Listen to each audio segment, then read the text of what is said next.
tal, mis hermanos? Soy el pastor Rafael Ramírez. Aquí es de madrugada. Yo estoy en ayuno por varios días y me tuve que levantar. Hay una palabra que en algún momento prediqué. Dice la Escritura en el primer libro de Crónicas, capítulo 4, verso 9.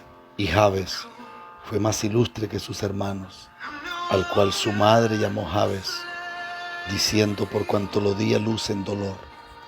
Y el verso 10 dice: invocó Jabes al Dios de Israel, diciéndole: oh, si me diera bendición, ensanchara mi territorio, y si tu mano estuviera conmigo para que no me dañe. Y le otorgó Dios lo que pidió. Dicen los que saben que este es el horror gramatical más poderoso de toda la Escritura. ¿Por qué le llaman horror gramatical? Porque en ninguno de los libros de historia se menciona la historia de Jabes. Sin embargo, en un libro cuyo único fin es relatar acontecimientos estadísticos, se cuenta una historia. Y a eso en gramática se le llama un exabrupto. Para nosotros los nombres no tienen tanto significado como para la gente de la Biblia. Por ejemplo, le ponemos el nombre del papá al niño, el nombre del abuelo al niño, el nombre de la abuela a la niña. Pero entre los antiguos no era así, porque para ellos el nombre estaba ligado al destino profético de una persona. Es decir, ellos creían que con el nombre se podía abrir o se podía cerrar una brecha. Entonces, cualquiera que sepa un poquito, el nombre de Jabes tiene 3 significados. El primer significado es doloroso o hacedor de tristeza. Y el tercer significado es raíz estéril que en su vida jamás producirá fruto. Los que saben un poco de historia saben que Jabes era descendiente de los ceneos, pero después fue incorporado a la tribu de Judá. Cuando llegamos a este momento, a mí me parece interesantísimo el texto. ¿Por qué? Porque si hay un hombre que nace marcado por el dolor, si hay un hombre que nace marcado por la desgracia, si hay un hombre que ha sido maldito desde el vientre de su madre, se cree que era que el progenitor de Jabes lo había abandonado cuando él estaba en el vientre de su mamá. Parece que la mamá se enfrasca en un momento de desgracia, de tristeza y de dolor, del cual ella siente que no podrá salir. Y entonces en ese momento ella lo único que ve es caos frente a ella. Y lo único que opta es por ponerle un nombre a su hijo. Seguramente ella quiere vengarse del papá, de su hijo. Seguramente ella quiere gritarle, quiere hacer algo, pero sabe que no puede. Y lo único que puede hacer en su mente es: si no puedo tocarlo a él, entonces tocaré su generación. Según la tradición judía, los otros hijos que habían nacido dentro del hogar podían ir a la escuela, podían tener amigos. La ley de Moisés le daba la autorización a ella de regresar a la casa de su padre. Tenía la autoridad de regresar. Su padre obligatoriamente le tenía que hacer una choza. Ella viviría fuera de la casa, trabajaría todo el día, atendería viajeros cuando llegaban, pero ella no podía jamás ni sentarse a la mesa, y menos su hijo que estaba en el vientre cuando su padre lo abandona. Entonces ella sabe que ese hijo será un pobre miserable en la vida. Él sería el paria de una sociedad. Él sería el hazmirreír de todos. Ella le pone Jabes, que quiere decir raíz estéril que nunca producirá fruto. Él estaba bajo una maldición. Si hay un hombre que calificaba para ser un hijo del diablo, era Jabes. Si hay un hombre que calificaba para ser la peor porquería de la tierra, era Jabes. Si hay un hombre que calificaba para ser un resentido social, era Jabes. Si hay un hombre que calificaba para ser el peor criminal de la tierra, haber planeado la muerte de su progenitor, de su madre, de sus abuelos. Si hay un hombre que calificaba para vivir con una raíz de amargura, con un resentimiento, era Jabes. Pero hay algo extraño que la Escritura dice. Y es que en vez de que él se amargue, en vez de que él se aire, en vez de que él grite, en vez de que él zapatee, en vez de que él maldiga su mala suerte, entre comillas, la Biblia dice que Jabes invocó al Dios de Israel. Cuando leí esa palabra, empecé a temblar.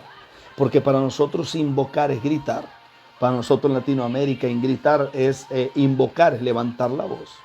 Pero no es así según el texto sagrado.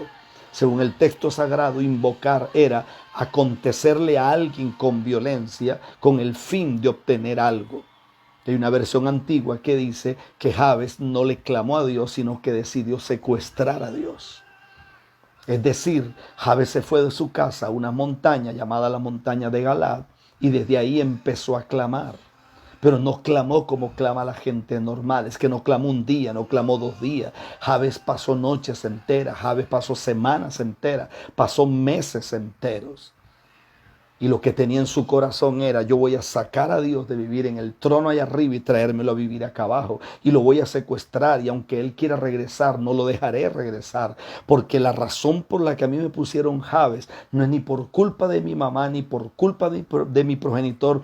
El problema no está en mis abuelos, el problema no está en la gente que me rodea. Quizás no puedo ir a la escuela, quizás no tengo amigos, no importa.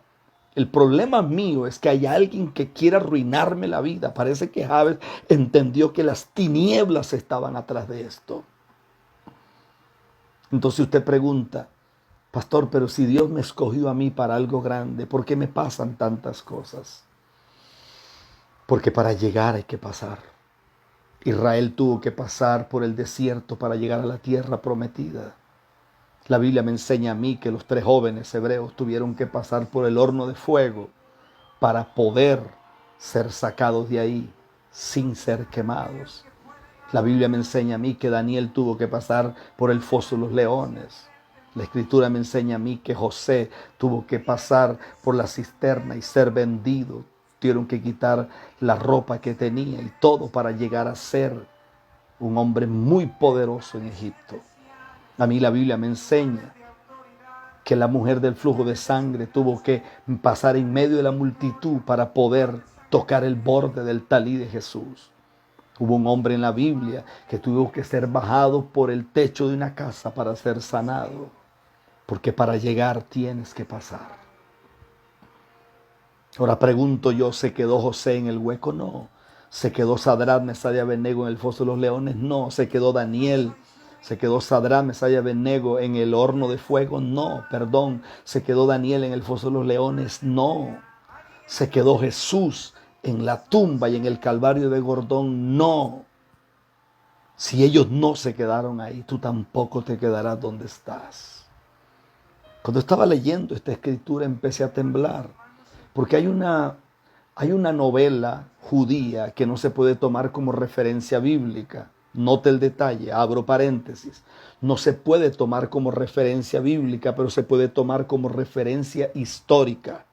Recapitulo: como referencia histórica. Cierro paréntesis. Esa novela se llama El Zohar. El Zohar inclusive es citado por Flavio Josefo, que es un gran escritor. Y él dice que hay un momento en que Jabes se va de su casa y se va a una montaña llamada la montaña de Galaad. De hecho, que el verdadero nombre de él no es solamente Jabes, sino Jabes de Galaad. La historia contada por el Zohar dice que al poco tiempo jóvenes empezaron a irse a vivir también a las montañas. Creo que usted recuerda que Saúl, que fue el primer rey de Israel, la Biblia enseña que a su padre se le perdieron unas asnas. Y dice que un día llegó a un lugar y Saúl empezó a profetizar porque ahí vivían los hijos de los profetas, o por lo menos de los profetas conocidos en ese momento. Pero Saúl no profetizaba. Saúl no era profeta. Inclusive los hijos de los profetas decían: Saúl entre los profetas. Es que en ese lugar se había abierto una brecha, había un portal abierto que conectaba los cielos con la tierra, y el que llegaba ahí, aunque no fuera profeta, profetizaba. ¿Sabía usted de dónde viene Elías Tisbita, que es uno de los ministerios más poderosos del Antiguo Testamento? La Biblia dice que venía de los montes de Galaad. ¿Usted tiene idea de dónde vienen algunos otros profetas de la Biblia? Dice que venían de los montes de Galaad. La versión antigua no dice que Juan el Bautista estaba en el desierto, dice que Juan venía de los montes de Galaad. Escucha esto porque es fuerte. De una raíz estéril cuya mamá lo único que vio fue desgracia, miseria y dolor, Dios levantó algo diferente. La Biblia dice que Jabes fue más ilustre que sus hermanos. Para nosotros ilustre es alguien que habla bien, que es educado, que viste bien, alguien que tiene cultura, alguien de buena familia, de buen nombre, buen apellido. Pero según la Escritura, ilustre no es eso. Ilustre significa aquel que brillará como las estrellas. ¿No cree usted que es poderoso eso? O sea, mamá lo único que ve es desgracia. Mamá lo único que ve es miseria. El día que Jesús nace en Belén de Judea, la Biblia dice que un coro de ángeles empezaron a cantar y eso fue poderosísimo. Eso me parece extraordinario. El día que Él nace en Belén de Judea, coro de ángeles. Jeremías quiso devolverse. Y la Escritura dice que Dios le dijo: antes que tú nacieras, yo te escogí, te di por profeta a las naciones. Gedeón fue llamado desde una cueva. La Escritura me enseña a mí que ni siquiera había nacido Juan el Bautista cuando Dios le da una palabra a su padre Zacarías, y del vientre estéril de Elizabeth nace un profeta poderoso. Pedro era cualquier pescador como cualquier otro. Cuando Jesús pasó y le dijo que lo haría pescador de hombres. Pero el día que Jabes nace, no hay un ángel, no hay una visión, no hay una profecía, no hay nada. Lo único que hay es el dolor, el resentimiento, la miseria. O sea, Jabes era el paria de una sociedad. Jabes era la oveja negra de esa familia. Jabes era el que nadie quería estar con él. Según la tradición judía, Jabes nunca estudiaría, Jabes ni siquiera tendría amigos. Por eso invocó al Dios de Israel. Usted tiene dos caminos en este momento: o seguir amargado y echándole la culpa a todo mundo, o levantarse del polvo y invocar al Dios de Israel. Usted dice: pastor, pero ¿por qué a mis hermanos no le pasa lo que me pasa a mí? Porque a mi familia no le pasa lo que me pasa a mí. Yo entiendo en las Escrituras que todo hombre y toda mujer predestinado por Dios, siempre el diablo tratará de destruirlo. Todos los hombres que fueron profetas en la Biblia nacieron de vientres estériles. Parece que el enemigo siempre quiso cerrar esas matrices antes de que esa respuesta de Dios llegara a la tierra. Y yo quiero abrir paréntesis. Es que usted habla porque usted vive bien, porque usted tiene educación, porque usted tiene unas hijas preciosas. No, mi niño. No, mi niña. Yo sé lo que es ser despreciado. Mi papá dijo que yo no era hijo de él. Yo vengo de una mamá que sufrió demasiado. Yo vengo de una mamá que tenía que dormir en las noches en el monte, porque papá la iba a matar. Yo vengo de un embarazo no deseado. Yo vengo de una realidad triste. Yo nací enfermo, con un problema en el corazón. Tenía un problema de tartamudez serio, que el único que me lo pudo quitar fue Dios. Yo no debería de ser predicador. No debería de viajar por las naciones de la tierra, porque si hay alguien que no calificaba, que era el patito feo de la casa, era yo. Cierro paréntesis. Abro un nuevo paréntesis para hablarle. Yo no sé si a ti te pusieron Jabes. Yo no sé si a ti te maldijeron desde el vientre. Yo no sé si a ti te dijeron que eres una basura, que eres un miserable, que eres una porquería, que nunca llegarías a nada, que serías un fracasado, una fracasada. Puede ser que muchos de los errores que hemos cometido es porque alguien nos marcó con una palabra de maldición. Quizás por eso saliste de tu casa. Quizás hoy estás en el hogar del hombre que realmente no quieres estar. Quizás hoy vives una realidad que no quieres vivir. Quizás hoy estás en medio de la incertidumbre, de la desgracia, de la desolación. Quizás quieres quitarte hasta la vida. Quizás dice, mi vida no tiene sentido, pastor. He fracasado en todo. Soy madre soltera, soy un muchacho vicioso, soy un muchacho atado por las drogas, soy prostituta, estoy atado al narcotráfico, soy sicario. Pastor, seguramente alguien te puso Jabes, pero hay algo en sanidad interior que se llama perdón identificativo. Y perdón identificativo es cuando yo ocupo el lugar de otra persona, aunque yo no tenga nada que ver con eso. Quizás usted dice, pastor, cuando más necesité a mi mamá no estuvo. Cuando más necesité a mi papá no estuvo. A mí me crió mi abuela, a mí me crió una tía. Mi familia no quería estar conmigo. Mamá se casó con otro hombre y lo primero que hizo fue deshacerse de mí. Sí, pero esa fue tu mamá, no Dios. Por eso quiero que me mires. Yo quiero ocupar el lugar de tu progenitor. Quiero ocupar el lugar de tu papá. Quiero ocupar el lugar de tu mamá, de tu abuelo. Pastor, pero es que a mí me abusaron física, verbal. Me abusaron psicológicamente. Pastor, yo fui violado, fui violada. Entiendo eso. Hemos tratado de ayudar con la ayuda del Señor a miles. Pastor, pero es que yo no soy el deseado del embarazo de mi mamá. Yo tampoco. Pastor, ¿qué hago? Invoca al Dios de Israel. Pastor, pero no tengo fuerzas. Yo tampoco he tenido fuerza muchas veces, pero el poquito de fuerza que me queda, yo voy a invocar a Dios por ti. Tú no eres un maldito. Tú no eres una basura. Tú no eres una porquería. Tú no eres eso que te dijeron. Tú no eres Jabes. Tú eres ilustre. Tú eres una estrella que brillará. Yo te quiero pedir perdón por las veces que necesitaste a mamá y no estuvo. Por las veces que necesitaste a papá y no estuvo. Por las veces que gritaste en las noches porque estabas solo, porque estabas sola. Por las veces que necesitaste un abrazo y no hubo nadie. Por las noches que lloraste con miedo porque te estaban violando.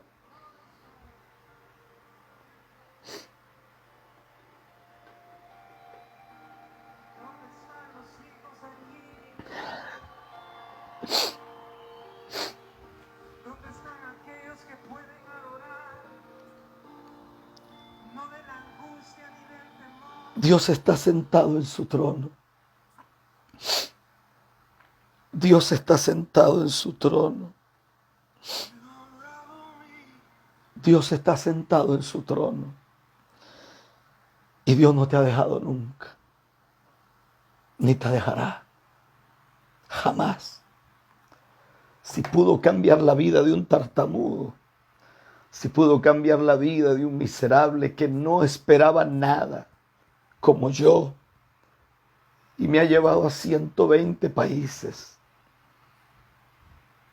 por los últimos 32 años, me ha hecho predicar donde yo nunca imaginé, me ha sentado ante los reyes de la tierra. Yo no califiqué para eso. Yo nunca imaginé que Dios me podía poner delante de un estadio. Si lo hizo conmigo, lo hará contigo. Cierro paréntesis. Tú no eres Jabes. Tú eres una estrella que brilla. La Biblia dice, mire qué fuerte lo que dice el libro de Isaías. Dice Isaías, ordenadme acerca de las cosas por venir. Mandadme acerca de mis hijos. Lo entiendo de la manera como yo lo predicaría. Dios nos está llamando a reescribir la historia de nuestras vidas. ¿Sabe qué dice la Biblia? Que el reino de los cielos se hace fuerza y solo los valientes lo arrebatan. Dios no te ha dejado. Él te ama y cree en ti. Soy el pastor Rafael Ramírez. Te bendigo en el nombre de Jesús.